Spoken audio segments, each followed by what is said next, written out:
According to the 20th century influential, prominent, profound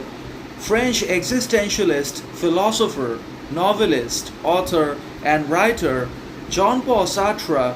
the existentialist says at once that man is anguish, meaning existentialism is a modern philosophy that actually has always characterized existence as darkness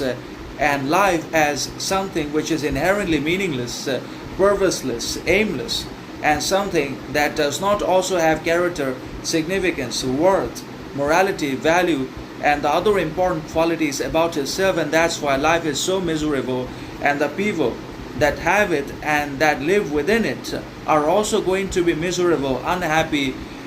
and obviously they will suffer unnecessary suffering and unreasonable pain, conflict, turmoil, torture that will be emotional, mental, psychological, all because they have life which is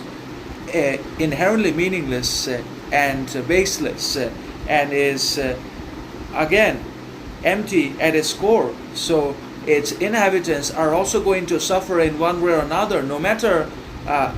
who they are, what they represent, or however much wealth, significance, power, influence they may have in their hands, or even if they become educated,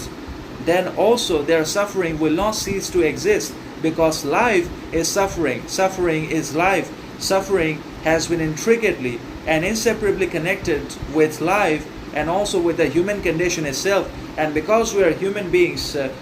we are going to suffer, and we are going to have to continue to suffer despite our innovations, inventions, and creations that obviously seem to ease our life, and that we also seek from time to time in the form of iPhones, cars, bikes, and all other objective materials that are external to us, in the hopes that somehow our suffering will be erased upon the accomplishment and possession of those things, and that those things that are external will remove our internal chaos, mental conflicts, emotional turmoils, etc., alongside our unresolved traumas, when in reality our suffering does not end, because it was never meant to end in the first place, because it's about life and not about the possessions or degrees that we have. And that's why the person who ultimately accepts existence and makes meaning, significance, and value out of it through his consistent actions and his consistent behaviors